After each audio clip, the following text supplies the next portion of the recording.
Ha. Assalomu alaykum. Biz hozir mana xalqaro tibbiyot ko'rgazmasidagi qurilmalar bilan birma-bir tanishtiramiz. Mana mutaxassisga mikrofon beryapman. Mutaxassis har bir qurilma haqida batafsil ma'lumot beradi. Assalomu alaykum. Men Enda Systems kompaniyasini sotuv bo'yicha menejer bo'laman. Ismim Ramazon. Bizda diagnostika, terapiya, xirurgiya va laboratoriya bo'yicha qurilmalar keltirilgan listifkamizda. Hozir bu yerda birinchi ko'rib turgan apparatimiz Golmi lazer deb ataladi. Bu asosan urologiya sohasida toshlarni maydalashga ishlatiladi lazer orqali. Bu 35 vatli. Biroz kuchsizroq varianti. Buni marselyator bilan qo'shib ishlatish kerak. Mana bu esa 100 vatlisi Golmi lazeri. Bunda marselyator o'ziga qo'shilgan bo'ladi ichida. Bu ortiqcha apparat talab qilmaydi va tezroq, yaxshiroq ishlaydi. Urologlar uchun ancha qulay bo'lgan qurilma. Quvvatiga qarab uni ishi osonlashadi. Ya'ni tezroq bitadi operatsiya. Mana bu yerda laboratoriya bo'yicha analizatorlar. Undan keyin Germaniyada ishlab chiqarilgan KLS Martin degan firmani Ligashur nomli kalkulyatori. Bu Ligashur funksiyasi operatsiya vaqtida ham kesib, ham kuydiradi. Ikki amalni bir vaqtda bajaradi. Undan keyin operatsiya qilishni boshida o'rganayotgan xirurglarimiz uchun simulyator bor. Bu simulyatorda endoxirurgik operatsiyalar, laparoskopiya, endourologiya, ginekologiya bo'yicha mashqlar olib borsa bo'ladi.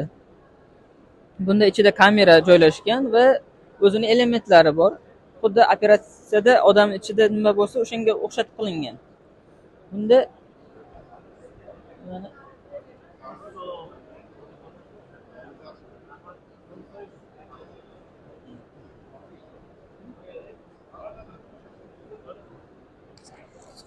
Bu ikki qo'llab ishlatsa bo'ladi.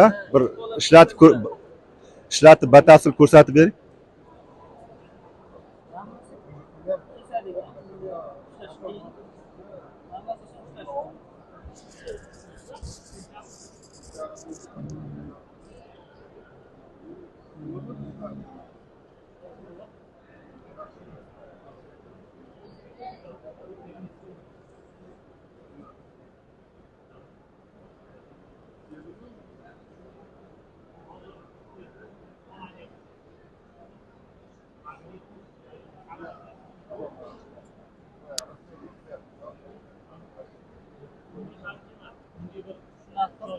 elementlarni ichki organlarni kesishda, tikishda foydalansa bo'ladi. Bundan boshqa mana bunaqa xuddi odam terisiga o'xshagan sun'iy terilar bor. Buni ignalari bor, qaychilari bor. Kesib shuni tikishni o'rganadi vrachlar.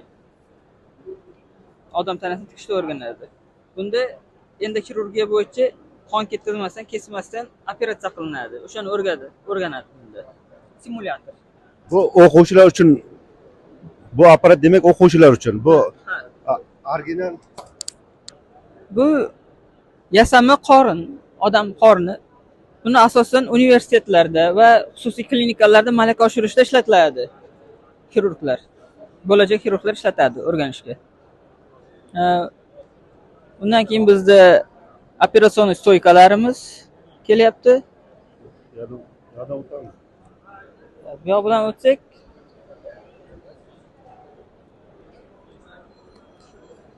urologiyada ishlatiladigan uroflometr nomli apparatimiz. Bu diagnostikada ishlatiladi. Turkiyaning Arabo degan firmasida chiqadi bu. Bu asosan erkaklar va ayollarda siydik tezligiga qarab tashxis qo'yadi. Qanday jarayonda ketyapti kasallik. Bu asosan tashxis qo'yish uchun kerak bo'ladi. Undan keyin bizda plazma sterilizatori. Hozirgi vaqtda ko'p xirurgik instrumentlar va qurilmalar shu apparat asosida sterilizatsiya qilinyapti. Asosan bir martaliklari va ko'p martalik instrumentlar.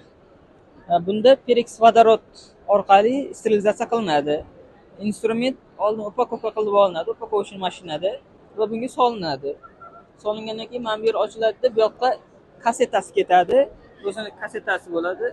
O'sha kaseta solinadi, perix vodorod juda ham zararli modda, qo'yni o'yib kuydirishi mumkin.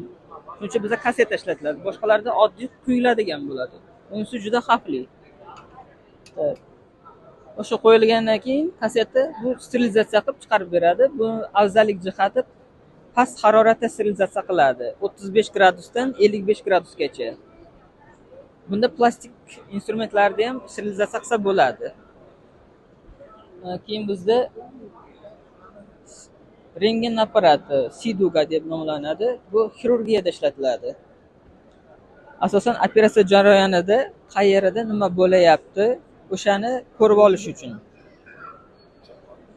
Bu 5.3 kilovat, 15 kilovat har xil quvvatga qarab ishlatiladi. Asosan 5.3 kilovat ishlatiladi, chunki bunda odamga nurda zarar kamroq, pastroq bo'ladi. Bu mobilniy bo'ladi. Operatsiya jarayonida operatsiya stolni yoniga olib borib qo'yib, qaytadan olib qo'ysa bo'ladi. Keyin operatsiya qilaveradi.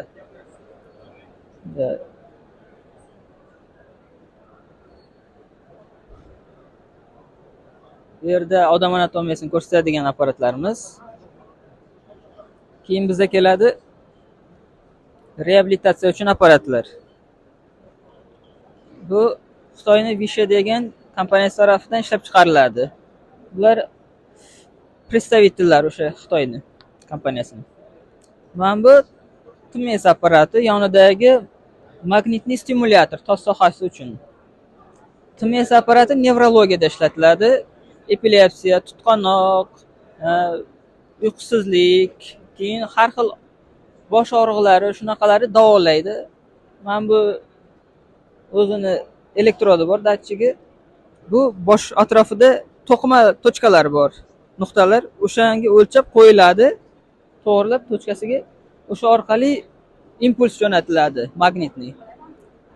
O'sha to'plangan tromblarni qandaydir nuqsonlar bo'lsa, o'shalarni yoyib davolashga yordam beradi.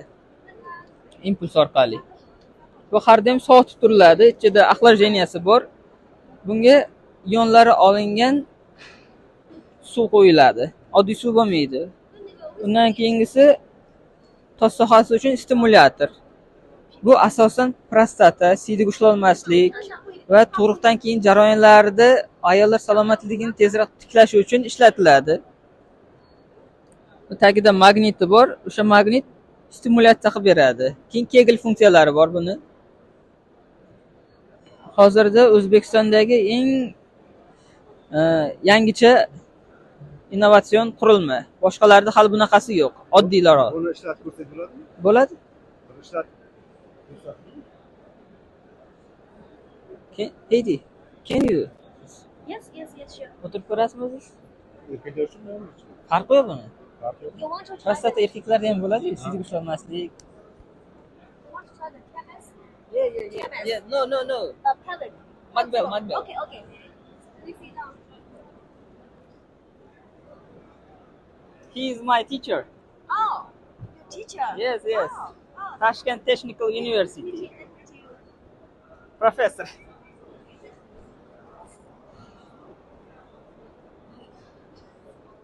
Bu har xil funksiyalari bor. Bu qurilmani asosan erkaklarda siydik ushlanmaslik bilan prostatada ishlatiladi, davolashda. Bu qurilmani kamida 6 marta olish kerak, bir hafta davomida olinadi. Eng kam davomiyligi 16 daqiqadan 20 daqiqagacha olinadi. Bir seansi. Shunaqa seansdan 6 marta olinishi kerak. Bu yerda patsient uchun yo'riqnoma bor.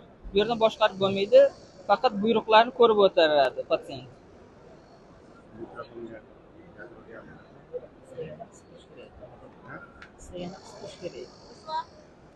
O'shanda boradi.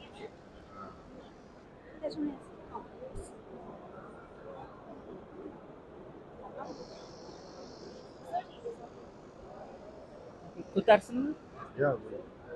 Okay.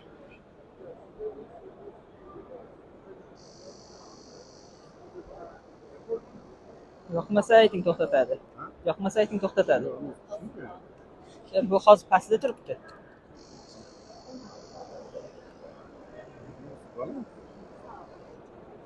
Shunaqadan 6 marta olinadi. Bir seansi 20 minut. 6 kun oldi. Bunda 100% tuzalib ketadi. Qaraladi u, tekshiriladi yana.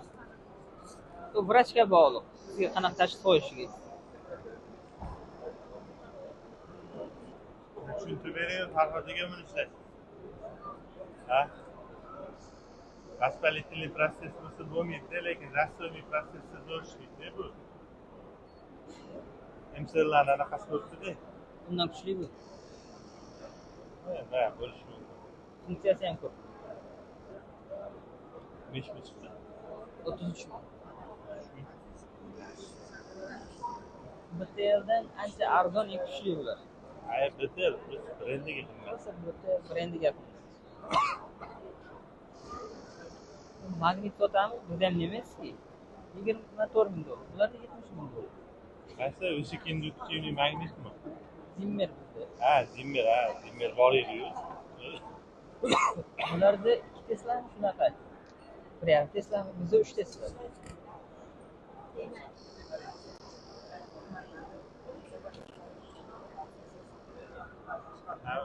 Bizda неприятный bo'lmasa ekan. Boshqa shunaqa. Yo'q, o'zi ishxonaga olib keltirmoqchi edik. Bitta sponsor bor edi. Boshqa firmani.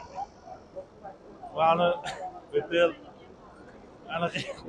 Farnas klinikga qo'yishganda bitta protsedurasi 500 ming so'm.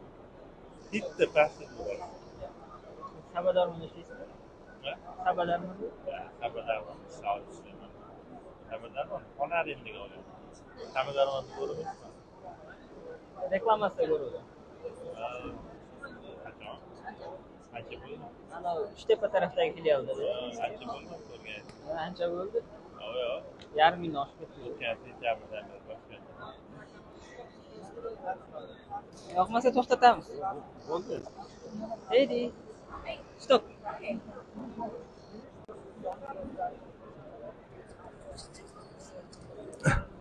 Yaxshi narsaga o'xshaydi. Mana ko'rib turibsizlar, qurilmamiz. Bu aynan CD ushlanmaslikni davolaydigan vaqtida ko'tariladi, qiya holatga keltiriladi. Boshqa oddiy massajniy holatlarda shunaqa turadi, oddiy. Bu upravleniyasi, shu yerdan boshqariladi, nima funksiyalari bor. Bu yerda ko'rsatilgan. Bu trenirovkalari, bu kasallikka qarab bo'linadi. Stress, nedержание мочи, buni, sidik ushlanmaslik, sidik tez ketib qolishi, xronический prostata, og'riqlar bo'lishi mumkin. O'sha nimasiga qarab, kasalligiga qarab, gersiga qarab qo'yiladi bu yerda. Bunda zabt bo'lsa keyin Bu yoqda stent kateterlar. Bu yoqda stent kateterlar ko'rsatilgan, urologiyada ishlatiladi.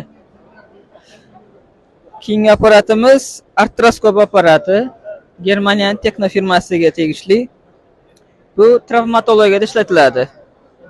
Ustidagi apparat Shveysariya Novak firmasiniki. Bu Shaver apparati.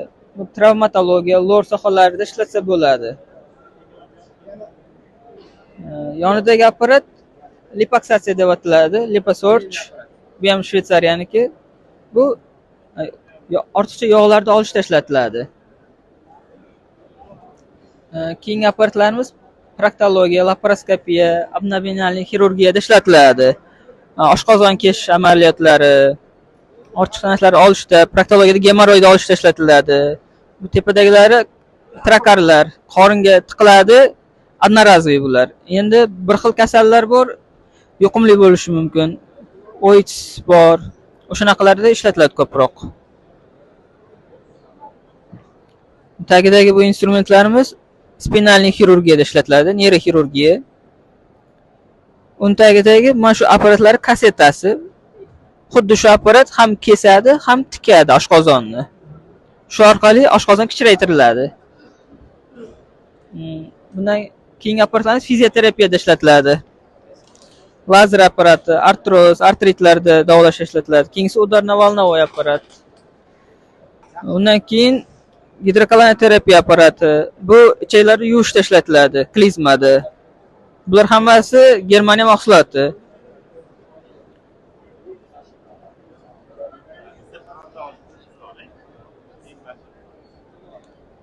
Bu atsos apparati operatsiya jarayonida chiqayotgan отходlarni, qoldiqlarni chiqarib oladi so'rib. Qon bo'lishi mumkin, kesgan ortiqcha qoldiqlar, o'shalar chiqarib oladi. Keyingisi yuruvchi mobilniy lampa. Bu kolposkop apparati, ginekologiyada ishlatiladi.